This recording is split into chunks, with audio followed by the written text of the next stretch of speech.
live notification from Diplo. Is that you?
Going great. How about you, Aaron?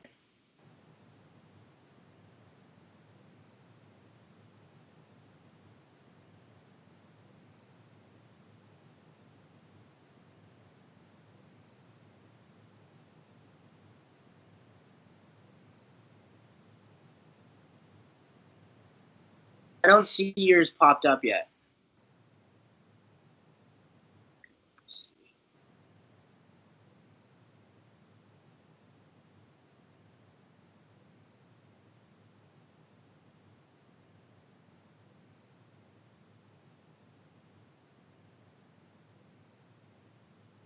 Your sound is still off, somebody said. You're right. My sound is still off. That is right. Thanks for catching that. Yeah, so been kayaking, went outside, got to get some air. I told you I went to a restaurant for the first time on Friday. So I feel Awesome. like I'm officially like a real person. Okay, I think we're almost there. See, I told you, we always gotta, something with the text always gonna happen. I'm gonna turn off my my Instagram, or I'm gonna turn off my private Instagram for this. Give me 1 second.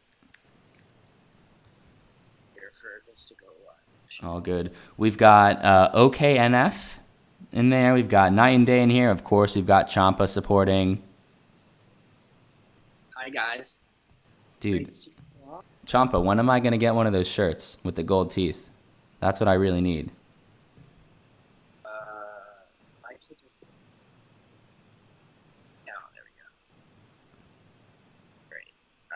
we're good. Our lounge. Request to be in. Did you send me a request? Let me cancel that and we can do it again. Yeah, just ask again. There we go. There it is.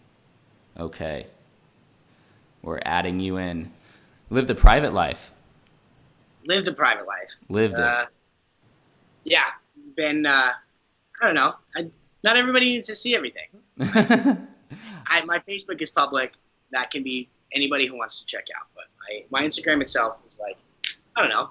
For most days, it's just like I want it to be shared with more personal stuff, like who my actual close friends are. Yeah. I have far too many Facebook friends that I do not know. I get that. But hey, they've been picking up on the pickle orders though. Facebook friends. They have.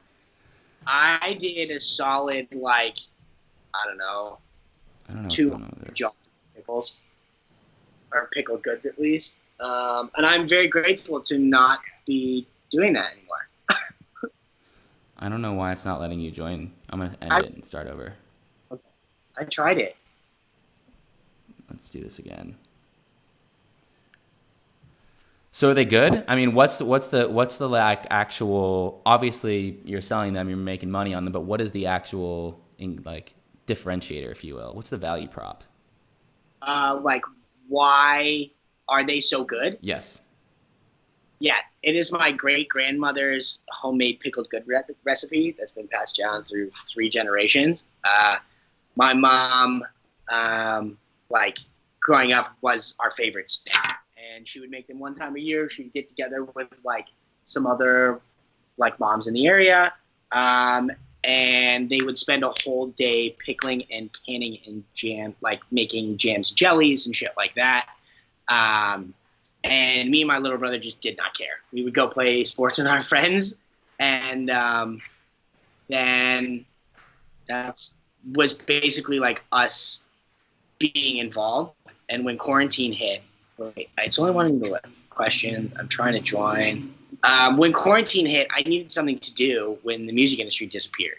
So I was like, all right, well, I'm going to build these pickled goods. And just kind of go from there. Yeah. I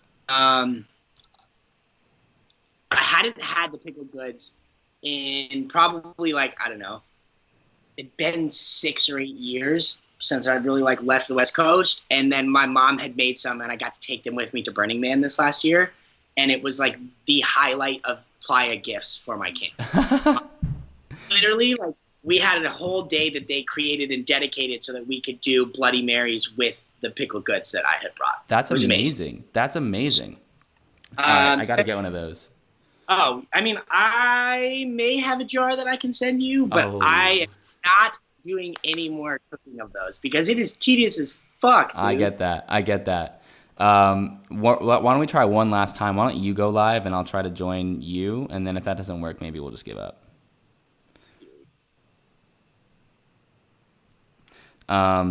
Yes, I mean that's great. I mean that's your version of the banana bread. I feel like I've been seeing everyone cooking nonstop, coming up with different things. Let me know when you go live, and I'll try to join. I think there's checking connections, so I don't know what's going on. Well, nonetheless, we have you here, and let me know when you're live on that, and then I'll go ahead and try to join you. But let's get into it. I think what most of the people that I've talked, I mean, funny enough, I have met a lot of people in New York who, when we have conversations about the music industry, your name comes up and they go, "Oh, you know Cam Kaminski too? How do you know him? That's so funny." So of course, I definitely want to talk about how we know each other because it is a great story. So I think I've told you this a bunch of times. We talk about the actual moment meeting in the office, but one of the cool things about how we met is that basically I had met, it was Opus, which is essentially, one of the guys that hangs out with your guy, Ye. And they had told me back this when they were a duo, they had told me, hey, if you want to meet people, what you should meet is the Good Looks Collective crew. And so I'm connected with you guys on Facebook. You guys invited me to the office. Really excited. And when I got there, I've never done anything in the music industry before. Hadn't really produced at all. Hadn't DJ'd since college. And you basically asked me, you specifically, among other things, asked me point blank, who should we bring to New York? Who should we include as one of our acts? And I was like, well, there's this cool DJ. His name is me, if you guys want to have me. And you were like, oh, okay, so like send me some of your production. And I'm like, about that. All right, looks like you went live. Let's see if we can make this work. Okay, so I'm going to, I don't even know how to join. Oh, here we go, request. Look at this. Two adults figuring out how to use technology at the same time. What a beautiful thing. We have two Gen Z, like we have an intern and a Gen Z hire that's part of the like production team out here, and like the constant knowledge that gets dropped from this younger generation on things that I just include. We got it. It makes me realize how old. Awesome. Yes. We're good. We should be good. We are good. We are good to go. But so what I was saying is, so I asked you and you're like, well, do you produce? You know, what do you do? And I basically was like, I don't produce. I'm sorry. And you were very kind about it. You didn't put me down at all. You didn't say anything mean. You were just like, well, come back when you do. And I had thought about producing a lot. I'd gone back and forth if I wanted to take the time to do that. And after that meeting, seeing how close I was to literally all I had to do was just impress you with my music, and I would have had a booking or at some sort down the line, hopefully. I was like, that's it. Like that, I can't make an excuse anymore. So I literally, it was wintertime. I walk out, I close the Good Looks office door behind me. I haven't even taken a step forward off the doorstep, and I called my friend and I said, hey, so Black Friday's in 2 weeks. What do I need to order to become a music producer? Because this is happening now. This is over. So I credit you in large part with helping me in terms of figuring out my path. People are saying it's echoing. Yeah, definitely go to the YouTube page. It's probably echoing on Instagram Live. Yeah, it's exactly what's happening because it's not happening here. So and I don't know to stop that echo because it won't let me turn it on past one click. Yeah, I know. That's why I use actually my headphones, which I connect to Bluetooth, so that you can't hear it, but that's okay. On my, this is what I do. I have it on. So what you can do, just write in the comments, pin something like, to listen to this without echo, like go to the bio and Lunar Lounge's thing, because that's where the high def is, and that's where we have all the fancy gear.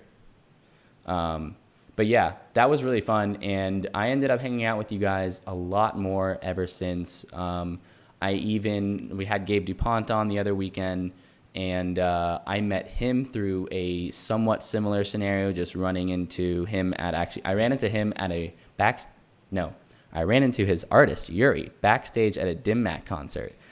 Yuri introduced me to Gabe, and I was like, well, I'm not in rap, so I don't really know if I want to meet a rap manager. Sure enough, he becomes the talent buyer at Good Looks Collective, replacing you, which leads us right into what you've been doing, because a lot's been going on in your world. You've, just like Gabe, decided to defect to LA. You're leaving New York.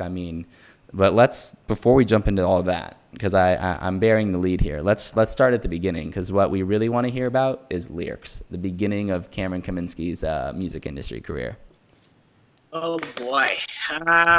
So my music industry career is definitely a different start than probably anybody else you've heard.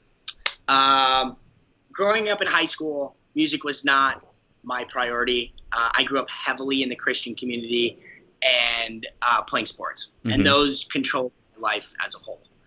High school graduated, and I didn't know what I wanted to do, and my parents were basically like, you can either go on a Christian mission trip or you can move out. And I was like, I will go on this Christian mission trip. That takes me throughout Europe, and I get to explore and kind of like see the rest of the world. Mm-hmm. And so about 2 months into this 6-month trip, we were in Italy, and we were doing a Bible exercise that morning where we needed to write a psalm, which is basically just a poem. Yeah. And I wrote one, and the dude who was teaching the class, his name was Magid, who all he does is tour around the world and teach and give prophecies. He claims to be an Egyptian prophet. And after I wrote it and we read it out loud, he looked at me and said, "Cameron, you have a gift for rapping in you." And I said, "Excuse me, what?" And he said, "No, you have a gift for rapping, and I need you to do this." And I was like, okay. So, I did not expect this story at all. Oh my God. It's a whole story. And so he pushed me for 3 days to write a song, which was garbage. It was wrote into a Macklemore instrumental from like 2008. And I then performed that one song about 10 times in the next 2 weeks for Christian communities and gatherings and things like that. And he was like, "Listen, I'm going to set you up with shows to continue doing this for the rest of your trip." So I performed like 5 times in Northern Ireland. I performed twice in London. I recorded 5 songs in a castle in Germany. And then at that point, like the trip was over, and I had come back to Washington to go back to my family, where I had I need to share it back now.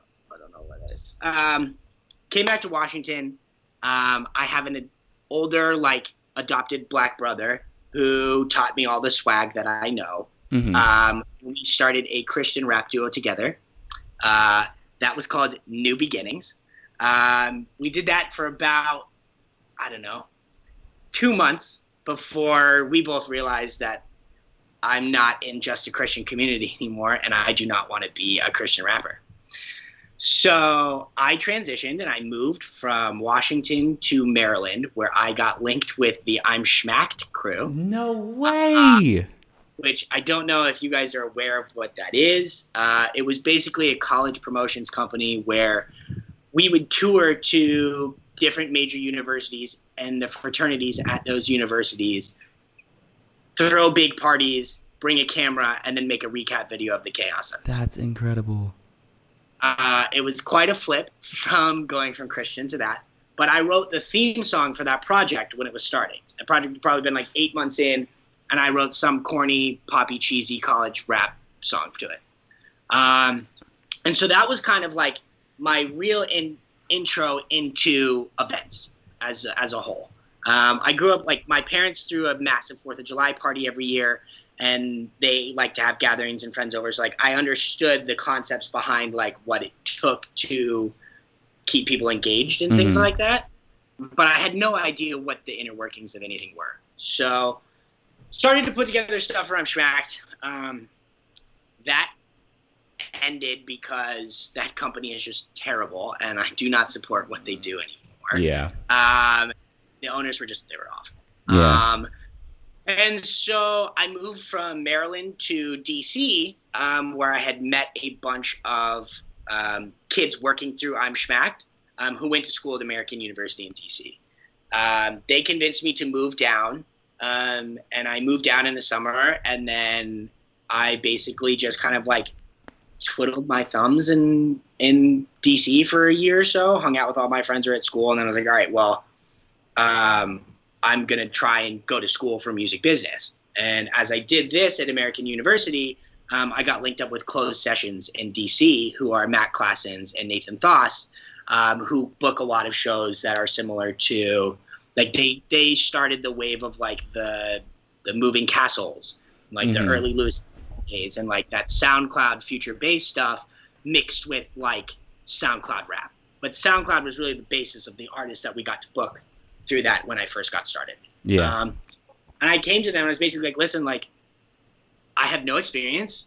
I would like to be involved and do whatever I can. So you just tell me what you need help with. And so I would show up to events and basically run door and handle early productions and take care of artists who needed things. And like, I was just a utility man. Whatever they needed, I would handle. And so in doing that, I'm still rapping at the time, and I was starting to like try and push my own rap career. And then I went to South by Southwest, was supposed to play on a showcase with Gold Link. And we showed up to South by Southwest, and the whole thing that had been told to us that was going to happen just did not exist. I paid to stay in a house with Gold Link that I did not ever see. The venue that they told us that we were going to use, turned out they didn't get the permits for it. So instead of being in this big parking lot and a huge thing, it was in like a 10 by 10 room of a sushi shop. Oh my God. And one of the other kids who was on this lineup was just like a DJ who had a bunch of money, and we got connected. And he was like, listen, like, I want to start this management company called Redact. Well, we didn't actually have a name at the time. He's like, I want to start this management company. I have money to do this. Let's figure this out. Real quick pause. What is the time between you have a gift to rap until now? What's the time difference?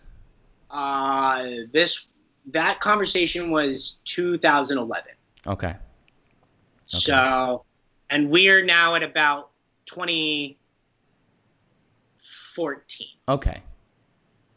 2014, I opened for Chance the Rapper at American University for summer. Yeah, that's my claim to fame. My parents flew out, all my friends, we had a big old party. Yeah, that was great. And so from there, then I went to South by Southwest. South by Southwest imploded. I met this dude named Ty, who was like, all right, so I want to create this company.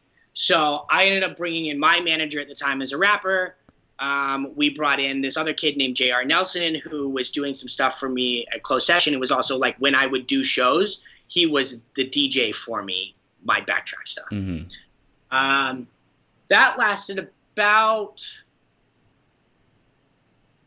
6 months.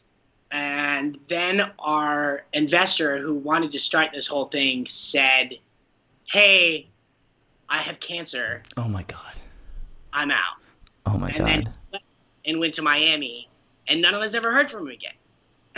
And we see him online from time to time, and we're like, did you really have cancer? Did you just not want to do this?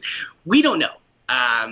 It was a very interesting scenario. So at that point in time, I was like, all right, well, I'll keep trying to do my own thing. And I, at the point, we were going to try and like lean towards hip hop as kind of like what the management company was going to be. Mm-hmm.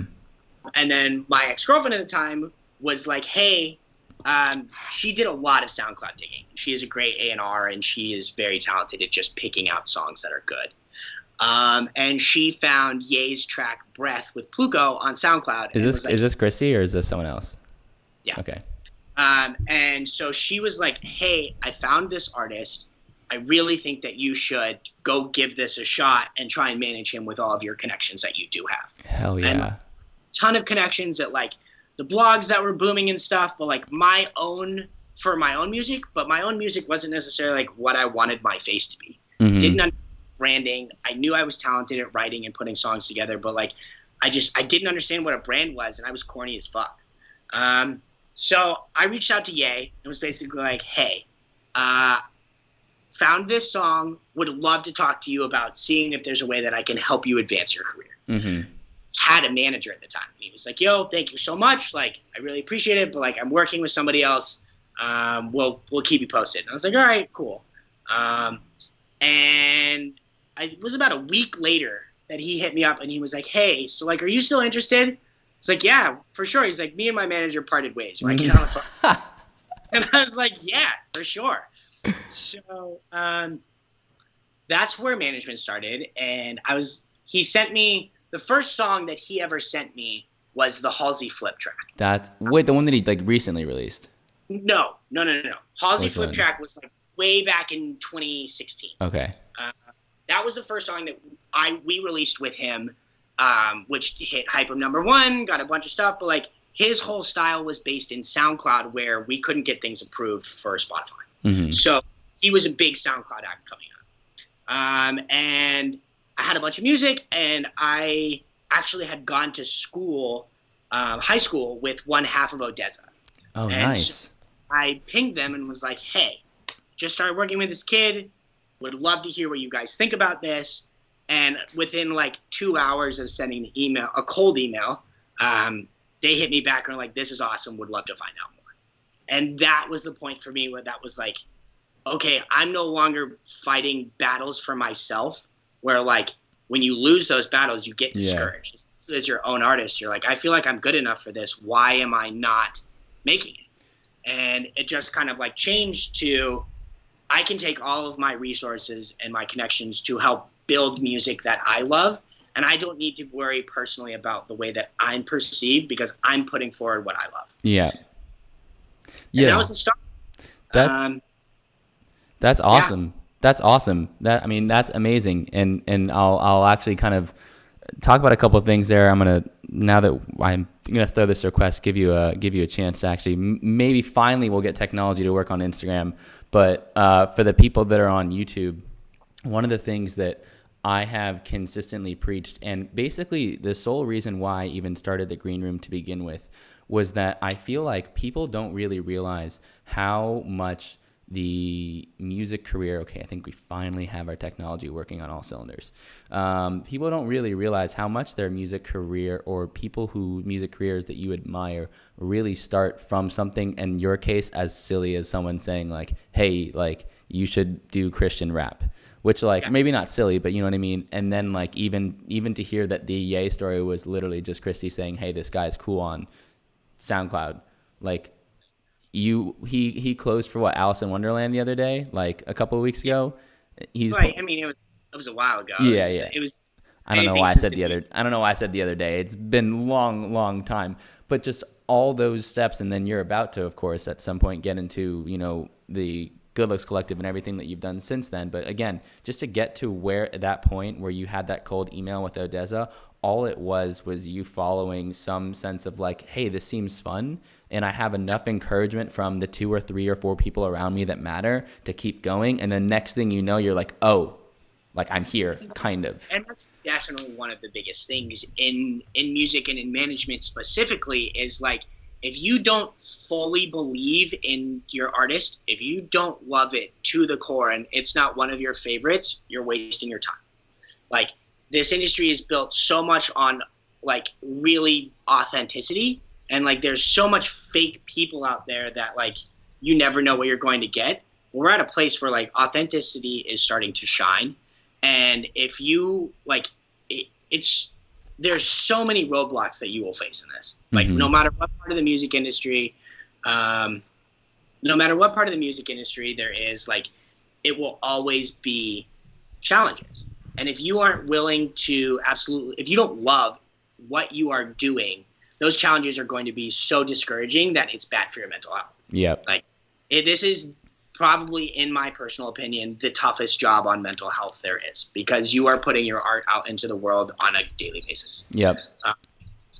And so, like, it's just, it's about believing in your product. And if you believe in your product, you will spend enough time putting yourself out there to fake it till you make it. Yep. And there is so much knowledge that we all learn on a daily basis that, like, I didn't know before. And it's taken me I've been in the music industry about 6 years now. I would really consider it, outside of like my own hip hop stuff. And it's taken me up until probably early 2019, mid 2018 before I really felt like I was comfortable. Yeah. Like, it's just a lot of running out and running your ideas to the table, then that just gets shot down immediately, because it's like, you don't know what you're talking about yet. And you're like, you're right, I don't, but I'm just trying to help. Yeah. And I think outside of like loving your artists, like the biggest thing as far as like getting into the music industry and getting shots is like, it's offering to help. It's going in expecting nothing and saying, I am at your disposal. Mm-hmm. All of the jobs that I have gotten, I have said, I will work for free. Yeah. And it's been, let me come in and show you that I'm willing to put in my time, energy, and effort, and it will be worth your while. Yeah. And like, that has been my basis throughout my entire life growing up. It's been like, I will show you what I can do, because like, I came from like a very middle class family. Like, we were taken care of at all given points, but like, I never had money in my pocket. And so like, I always had to figure out other ways for me to advance and get forward with quality people. And the only thing that I can offer that is valuable, that isn't money, is my own time. And so I will put as much time into something as it needs to get the product that I want back on return. And it's just like, it's a favor game. It's very much like, can you help me? I will help you, and we will grow a relationship and we'll build together. It is absolutely a favor game. And one of the things that I always advise anyone who is getting into the music industry is find a way to provide favors. For me, it is being a writer for Run the Trap. That is what I do to provide favors to people in the industry. I will cover your artist. I will do whatever. I will try to get you to the top of our feed. But doing so creates connections, and one of the things that you've done really, really well in your career, more than and this is something that everyone tries to do, so like saying this, more than most people I know, is creating connections and adding value to people within your network. And I feel like one of the ways in which you really did that was through the Good Looks community, not necessarily just as a talent buyer, but kind of as the face for the organization. So I guess from that time that you met Ye to getting into the Good Looks, how exactly did that come about? So we were in DC. My girlfriend at the time and I wanted to move to New York. Well, actually, she wanted to move to New York, and I wanted to go with her. I had no prospects in New York. I had no connections. I did not know a single person when I moved to that city. And before I went, was just knocking around. I had a friend know who this guy named Bo Tripp is, who used to be a manager over at C3 Management. And I got put in contact with him, and I was like, hey, I'm moving to New York in 2 months. I don't know anybody there. I'm trying to build connections so that I can participate in the music industry and grow what I'm working on. Yeah.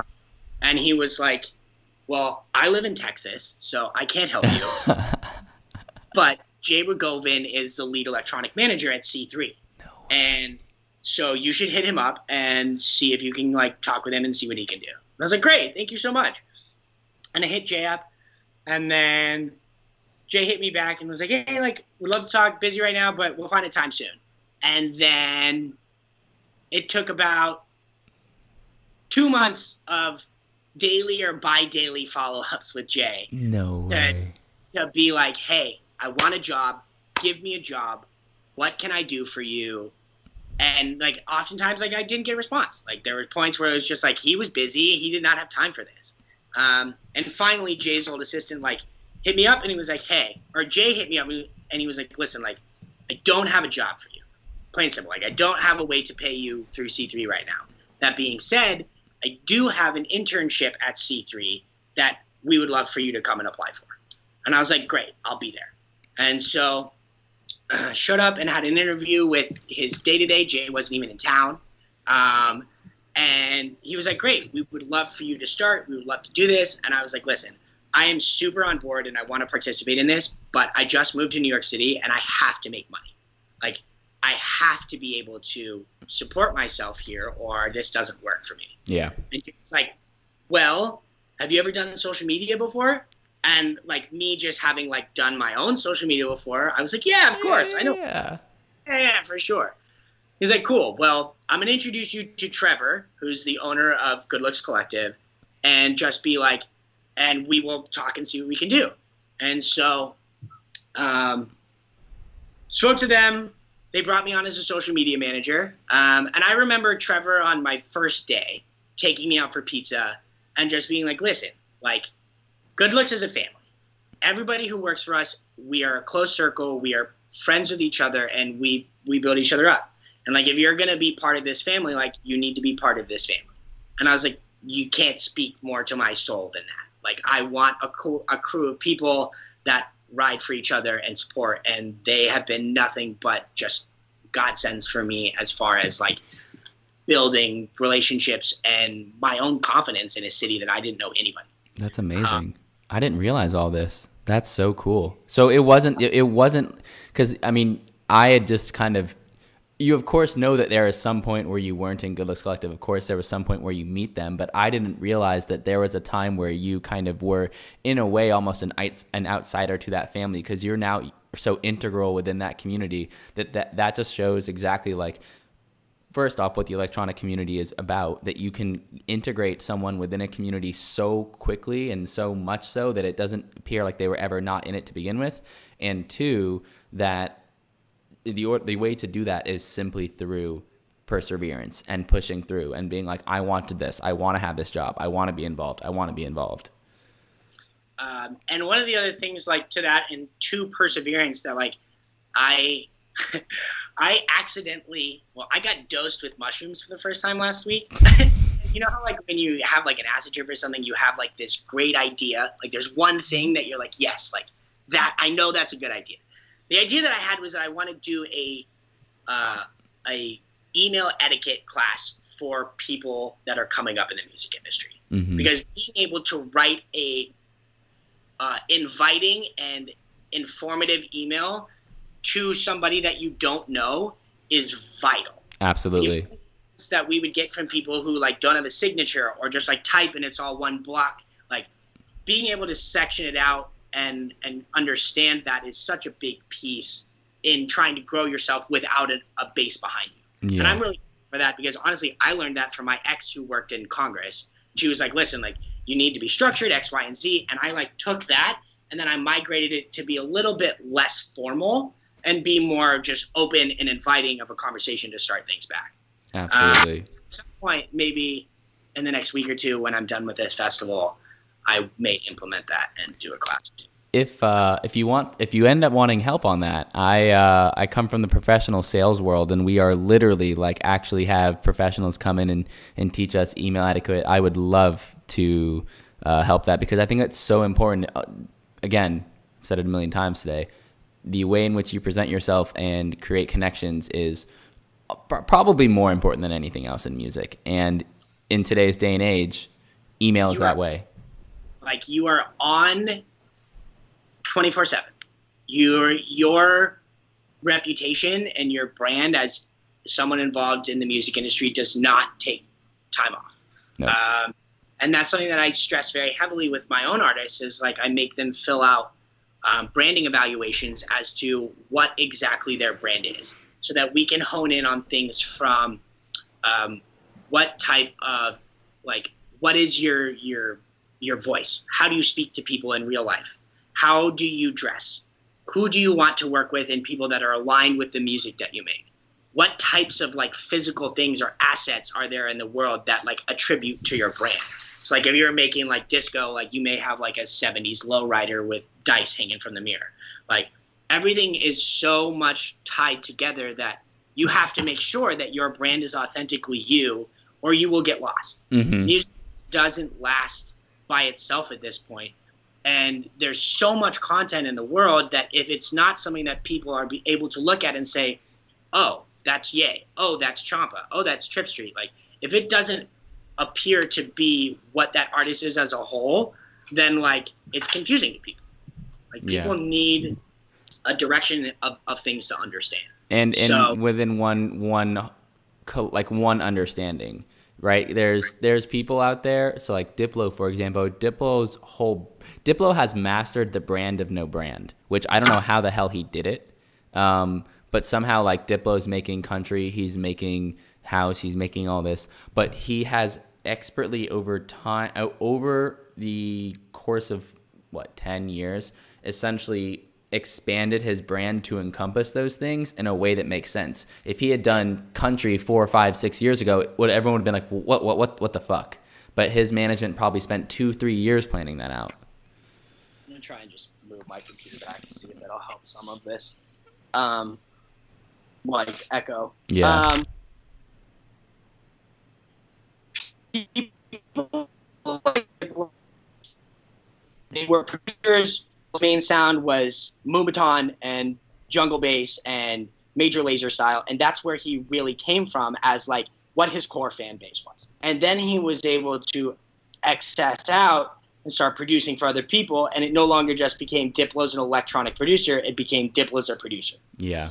And that's kind of like the mindset that I've taken with Trip Street and building this brand is like, he is so incredibly versatile. Like I have probably 250 unreleased songs at this point. And when he approached me and said, hey, I would like you to manage me, he sent me 45 songs that with just genres all over the place. Yep. And I was like, this is really good, but like there's way too much in here for me to dissect and be able to really figure out what you want as a brand. So come back to me when you decide like what you want your sound to be, and then we can talk and we'll go from there. Yeah. And he came back the next day with 22 songs in a playlist called Halftime and was like, does this work? And all of them are fire. And I was like, this is awesome. This is a base lane that you can build off of. There's enough versatility here, but it's at least like something that your core group of fans is going to attribute to you. And so what we wanted to do was be able to create a brand that would allow him to be versatile after the fact. And that's a lot of where this anonymous aspect comes from, is like, no one knows who he is. No one knows if it's a guy or a girl. No one knows if like what his sound is. We don't have any music out. We just put a mix out. And we have one mix is out that has a fifth of his tunes, maybe. And the goal is that once we roll this out with our visuals and we get this first project and album out, we will be able to then take his other projects and go put them on other labels that don't fit what we're doing right now. Yeah. Because the brand itself is going to be, the brand itself is just the narration of a character. He is not Trip Street. Trip Street is the character that will be narrated. And we've been spending a lot of time on these visuals. He's not going to be on stage in a helmet. He's not going to be on stage in a suit. He's going to be spinning the music with the visuals behind it that tell the story that we want to be told. Yeah. And that's the view. We wanted to create a band where the music speaks entirely for itself, and it's really hard to do that when you put a face to it and you're versatile. Interesting. That makes a lot of sense, though. It's because I'm digesting that. I'm taking that in for a second. Yeah. When you have a face, you have an anchor point. You have that person is the anchor point. And that anchor point is sometimes extremely valuable.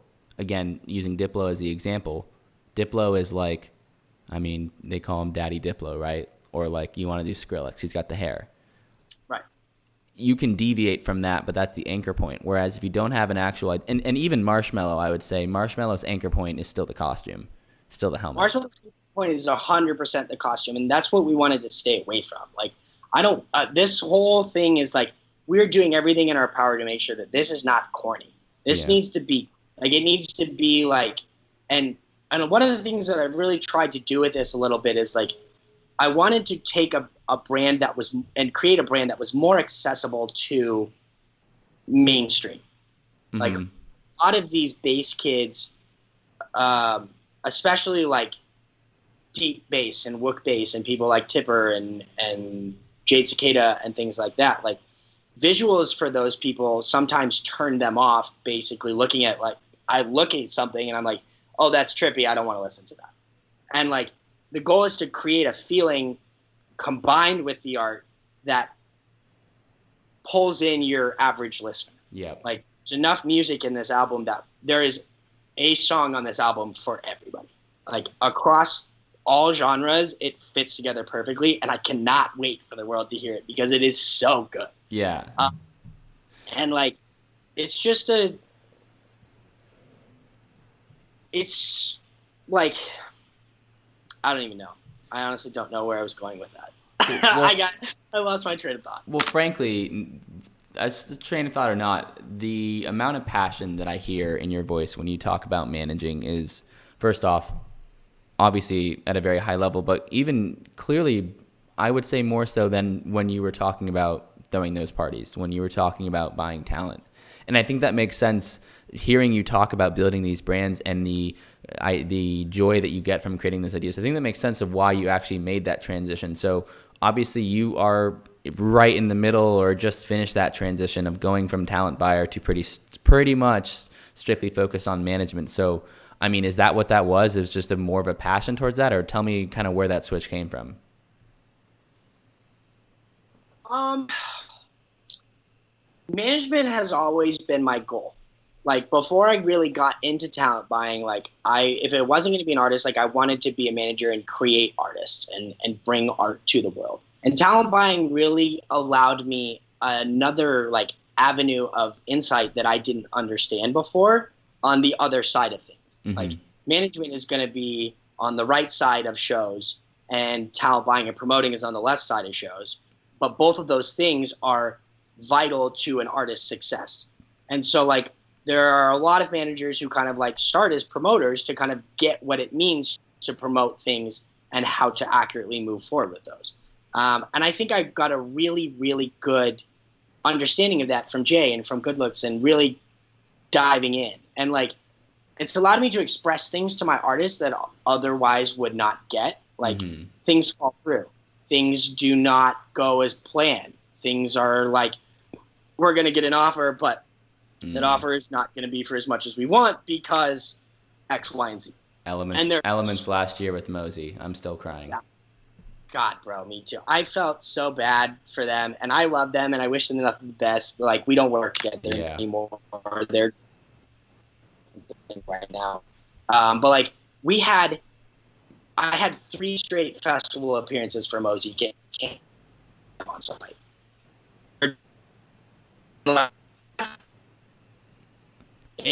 It sucks. And like, no, it wasn't my fault. It's I think your Wi-Fi was a little bit slow there, but the main gist that you were saying, if I heard correctly, was that, I mean, obviously you feel bad and you work your ass off, but it's just one of those things you kind of have to just be prepared for. It's something that you have to accept as being in the music industry, because to your point, there's other stakeholders involved. On my end, as a promoter, if a manager, has tour dates on the West Coast, and the only dates you have available as an East Coast are while they're on the West Coast, it's not going to work. They can't do flights back and forth. And those are small. It's expensive and they're small. You would think like you don't think about those things when you're building out, when you're planning, but that happens. And like I think that the reason in the end why I kind of like management more than talent buying is because there are so many building a lineup is tough.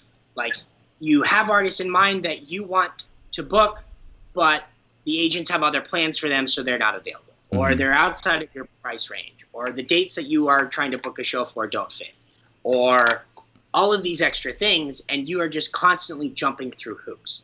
And I think that I personally would rather jump through hoops for my own artists that I have not full say, but control over and can actively put things that I think are best for them forward, versus just being able to build other artists or work with other artists that I like. And the big thing for me as far as talent buying and the side that it didn't give me that I didn't get from management was getting to work with artists that I don't get to work with that I still love. So big one for me is Dom Dalla. That was the first artist that I ever booked for Good Looks Collective. And I built a show around Dom Dalla and then put Dr. Fresh as a headliner. And that was our rooftop party at Output back in 2017. And that was a pinnacle moment for me. It's I've been listening to this dude's music for 3 years. He is my favorite producer. And I got to put on a show for other people to experience what I love. And I get to do that on a consistent basis with my own artists versus sporadically for other artists. And I think that's why I like it more. Absolutely. It makes perfect sense. And that's so cool because you do get to have those opportunities. I mean, for me, that was my Odd Mob show, having that. Which is great. And I wanted to book Odd Mob, but I ran into the fact of they wanted more money than I wanted to pay and how much his ticket value was at that point. There's so much other shit there that you have to worry about as a promoter to make sure you don't lose money. You get the venue too. You've got the day. You've got what other shows are going on. There's so many different aspects. Especially in New York. New York and LA specifically are the two biggest ones, where like there is constant competition. Like you in New York or LA, you have every Friday or Saturday somewhere between 10 and 15 shows happening no matter what. Mm-hmm. And that's a lot. And so you have to make sure that what you are bringing to the table will compete and or beat the other things that are out there. And if they don't, you have to look at it and say, well, I can't do the show then. I'm going to lose money on the show. As much as I want to do it, I can't do that. Whereas on the management side, I don't have that responsibility.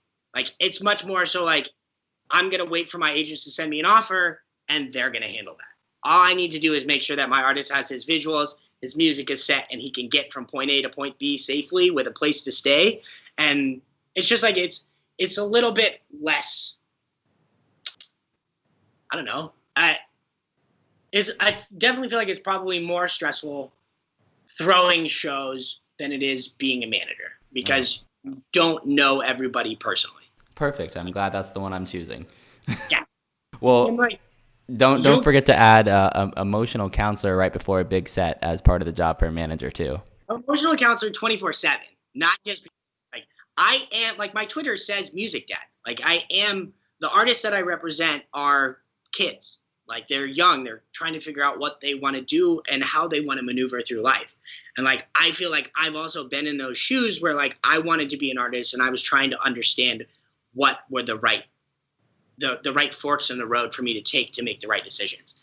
And so like I stress with my artists, like call me at any given time. Like you got a question about something, you're not quite sure how to answer to something online, or you see something that makes you feel strongly one way or the other, like let's talk it through. Let's figure it out to make sure that like you have the knowledge that you need to make the best decisions for you. Yep. And speaking of best decisions, so you moved to LA and you were just talking about some of those challenges. Tell me about the move to LA. I mean, obviously we know that LA is the place where a lot of the music industry happens, more so than New York, but New York's not a bad second place. So what did you see in LA that maybe New York didn't have for you specifically? I didn't see a lot of this before I moved here and really got in. I just saw sunshine and more space. But the thing that I noticed immediately from being in LA is the protest helicopters are loud in the background. I apologize. The thing that I recognize most in being LA is the collaborative aspect of here versus New York. And in New York, it's much more like you can make connections, but those connections are going to say, come back to me when you're at my level. Whereas in LA, those connections will say, all right, who can we connect you with to get you to my level? And that's a big thing that I've noticed in the amount of people who are willing to create and work together. It's exponentially greater out here than I think it was in New York. I think it's a combination of like, it's you're not on the subway. It's easier to get around. There's more production spaces. Everybody who's in this town, for the most part, is trying to do what you are doing. Whereas in New York, it's a little bit more like finance and music, and you're going to have some fashion. And LA, it's music and film. And like, you will feel it when you come here, and like you'll meet new people, and 60-70% of those people are like, yeah, I work in music doing X, Y, and Z. And it's like, oh, great, wonderful, would love to sit down and have coffee with you. Nice. And like, the amount of times you have to follow up and be like, hey, you want to do coffee? Do you want to do coffee? Like, it's a lot. And like sometimes you feel like you're overbearing. But it's just, then that comes back to like email etiquette and reach out etiquette and just being like, hey, would love to make this happen. Please keep me posted. Let me know if there's something there. Checking back 4 days later, like, hey, just wanted to circle back here, popping in to see if we could do anything. And until you get, my personal like strategy is that until I get a no, I'm gonna keep sending. Absolutely. So don't shoot your shot. Like, don't pull out because like you're scared. You stopped hearing from them. They didn't tell you no. Yeah, exactly. and like you're worried that like, oh, is this going to affect me? And like, but realistically, especially if you don't have that connection already, like what do you have to lose? Like your goal is to build as many connections as possible to get to a place where you want to be as an artist and or a manager or someone working in the industry. And the only way that is possible is by connections. Like if you don't know people, your stuff will not be seen. Like it will come out, it will be out there, and it could be great, and maybe somebody will discover it, but that's a connection. And like now you're putting things in their hands versus your own and trying to make things happen. Absolutely. Well, first and foremost, if anyone on this stream is from New York, let's not be part of that problem, because we're trying to be collaborative out here. We're trying to grow. This thing is hard, and I don't know what is going to happen to all of us when this is over, when coronavirus is over. But people who had built a lot of capital in their career, I actually think that's going to be part of what's going to be interesting, is because the biggest players, those who have built the most capital and who would be normally to say, wait till you're on our level, no longer have the same footing to stand on. And obviously like Maid Event is going to be big. But look at a Kaminski, right? Like a Kaminski. Like, do you think that they're gonna be? Kaminski has always just like they're terrible to begin with. But like those clubs in New York, especially when they reopen, are not gonna just reopen to reopen. They're gonna be, okay, we haven't made money in 3 months.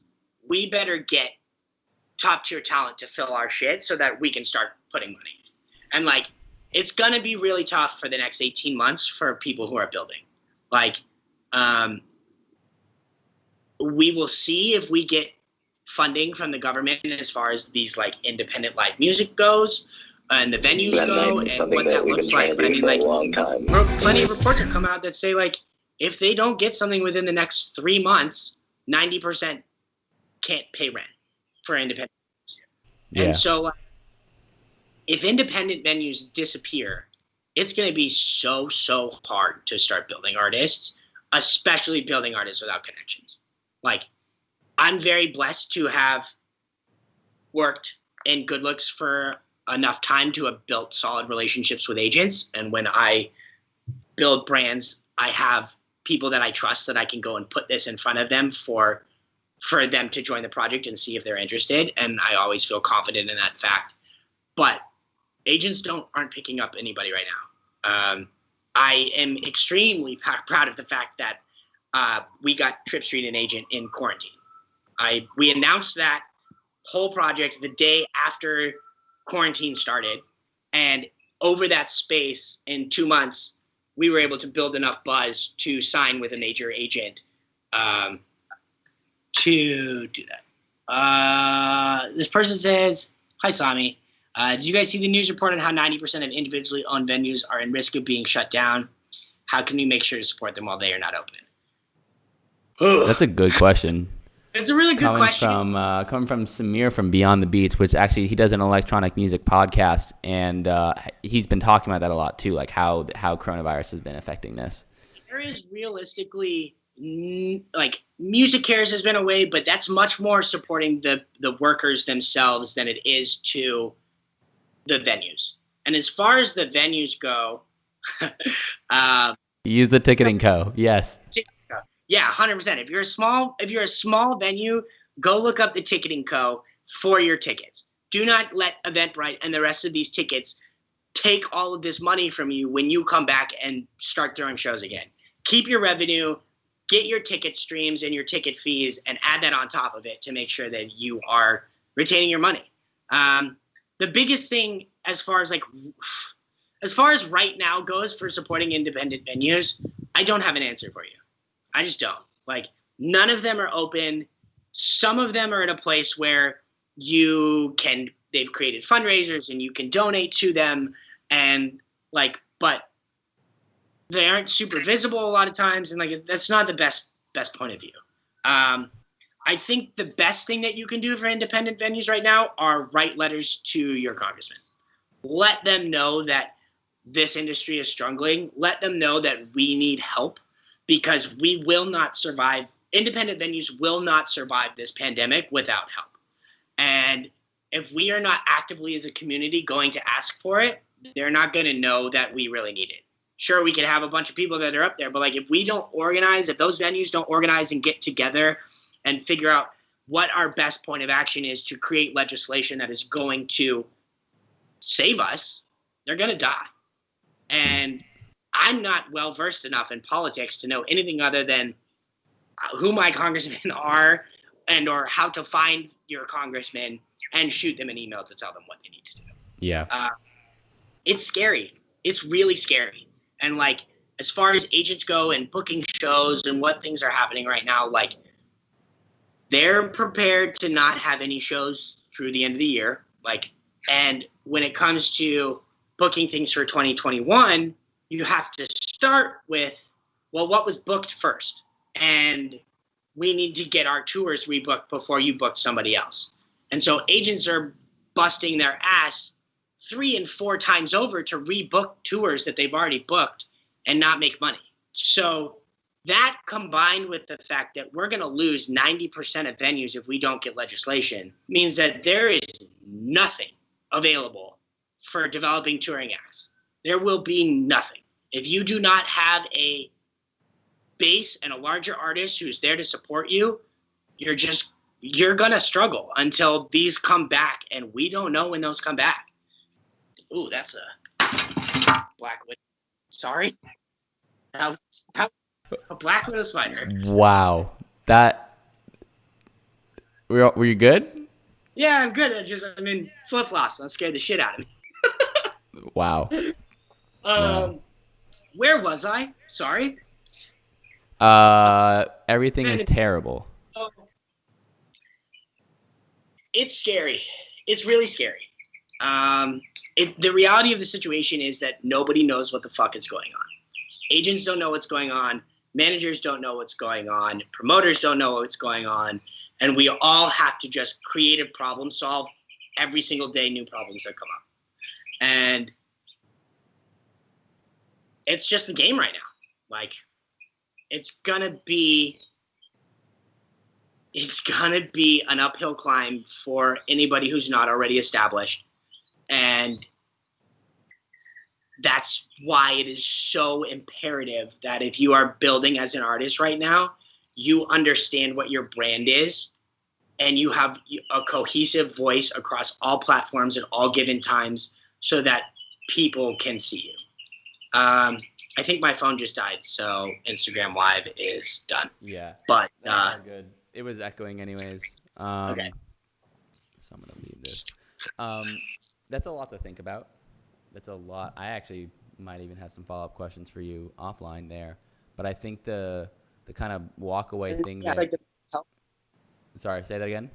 It's a mental health piece right now. Yep. Like, we are struggling so hard to make stuff happen, and like it's a lot of no's. It's a lot of like, would love to do this, but like we're not doing anything right now, and a lot of like things that I'm confident in knowing that if this wasn't coronavirus, we would be good and things would be moving forward as planned. But now everybody has to relearn all of these practices that they've done, and it's just about being malleable and friendly enough to work through that with people who are going through the same stuff. Yeah. Yep. It's a lot, but I mean, kind of don't have a choice. I choose to, it also depends on who you are. If you're a promoter, if you're a manager, if you're an artist, I choose to think that this is a time for you to hone your craft. I think if you're going to go down and you're going to slow down from the perspective of you can't move whatever your art is forward, because let's be frank, managing and promoting, those are all arts too. You have a lot of art that goes into that. If you can't express your art, then what you can do is hone your skills. You can make more connections online. And at the same time, like, as much as that's a suggestion and what it's really good to do and what I would suggest you do, don't feel tied to the fact that if you are not able to accomplish that right now, that you are not succeeding. Yes. Because mental health, Like, do not sit there and be like, all right, well, the only way I'm going to be able to do this is if I bust my ass right now and make sure that all this free time is going towards music, because otherwise I'm just sitting around doing nothing. Like, none of us are working. I should be playing music. Like, it's been hard, especially for most of my guys. Like, creating music in this time has been a significant challenge to get in a creative mindset. Yes. Like, a creative mindset is very important. It's very important to get other inspiration.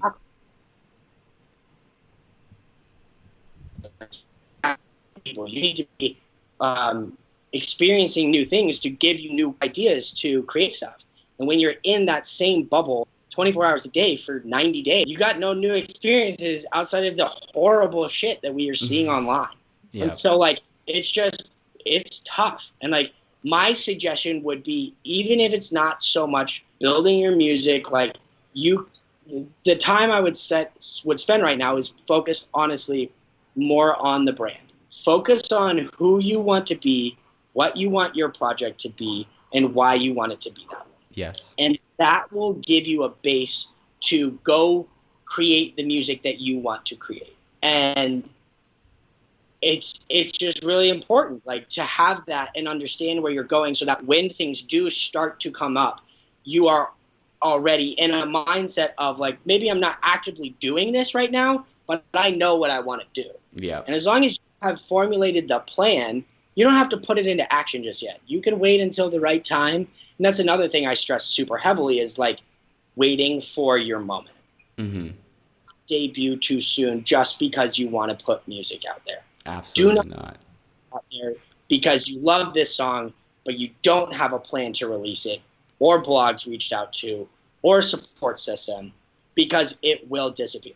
Yes. There's too much content on the internet, and if you do not have things lined up and ready to go, you're not going to be able to capitalize when that opportunity presents itself. And so, like, Ye sat on music for a year and a half before we signed with Armada, and now his stuff's starting to come out with Armada, and his next song that comes out will be the first song that, like, he still has another 20 to 25 songs in there that are not slated in this, like, the run of the schedule that we have for him. And now he's starting to put out, like, the next song will be new music that he has created since the Armada deal in January. So now he's like, all right, we've got the base. We understand what our brand is with emotional bangers. Now let's start creating music that represents this brand to build an image, to create fans. Once we've created a basic fan base, then we can go spread around, be more versatile in our stuff, and I can do whatever I want. But don't think you can do whatever you want from the start and be successful. That's like the Diplo, that comes full circle to the Diplo example. You don't make country music side-by-side EDM without getting a solid fan base, it's why promoters typically start with, if they can, only certain types of music. It's why managers typically work in, managers maybe less so, but I know most managers, I feel like you don't find a manager working with a country artist and an EDM artist. You find them kind of working in similar lanes because that's what your focus is. And as you gain strengths and skills in that area, you can then take that focus outward. And as for artists that are, like, looking for managers, like, there are a lot of people think, like, you need to have an established manager to be successful. And, like, while that is true, the manager doesn't need to be established when you start with them.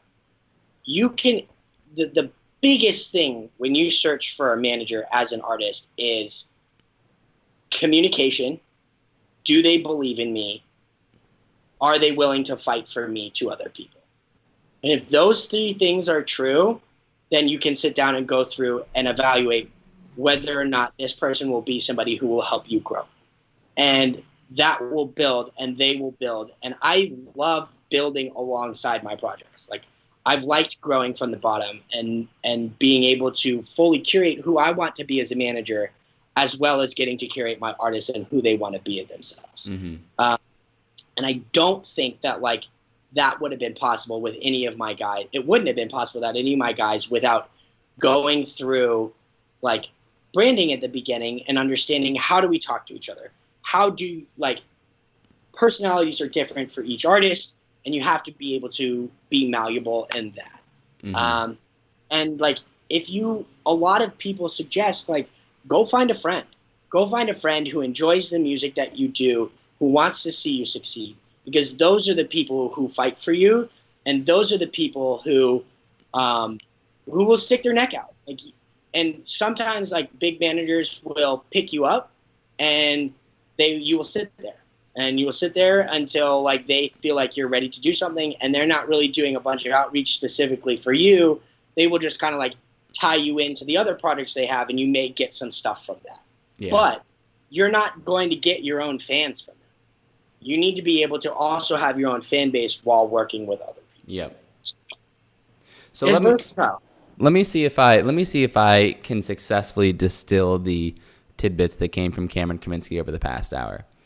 I think first and foremost, the thing that we heard was, and across the entire conversation, was being authentic and being you, but identifying how your authenticity works itself within your work. So how that plays itself into your branding, how that plays itself into who you want to work with, how that plays itself into who you want to be in part of your circle, right? If you're someone that really wants to if you really are tenacious and you want to get a job, then find a group of people that is equally as tenacious to use you for their opportunities and to grow. How can you make that happen? That was probably maybe a mixture of two things. That was tenacity and authenticity. Yeah. I feel like in terms of actual technical, so then we also talked a little bit about, kind of on that same vein, how can you express yourself professionally? Express your authentic self in a professional way, whether it's through email, whether it's through actually building those connections in a way in which you're providing value to someone. And that was kind of all about how you should behave as a person. We talked a little bit about kind of the technical aspects of building a brand and how it's kind of important to start a little bit smaller and more focused in the beginning. And if you choose to expand and be more versatile down the line, create room for yourself to do that in the future, as opposed to trying to do it right away. And I think the last thing is that New York needs to step it up and be a little bit nicer. I mean, like, I don't even know if I would say New York needs to be nicer, because, like, to be frank, New Yorkers they're not mean. They're just no bullshit. True. Whereas, like, LA, there's a lot of bullshit out here. But, like, New York is very much, it's to the point. It's don't waste my time. So, like, come to me when you have something for me. And that takes back to okay, what can I do for you? Yeah, absolutely. So let's close with the question that we've all been wondering, that everyone in the comments wanted to know. Why is your hair so damn long? My hair is so long because I was going to get a haircut when I moved to LA January 1st. Instead, I bought a car. All of my money disappeared. And then quarantine happened, and I went back to Washington, and nobody's hair salons and shit wasn't open. And so now it's just growing. And it's a bit, like I was telling Aaron earlier, like I got out of the shower today, and like it's a good 2 to 3 inches past my nips at this point. And it's time for a haircut. And I may just like, we're building a virtual festival right now, and that's why I'm like out in LA with a production team. And I may just have one of the girls on our staff cut my hair this week. Just be like, just cut it a little bit. We'll fuck around and see what happens. That's the move. But I haven't had short hair since I was a rapper.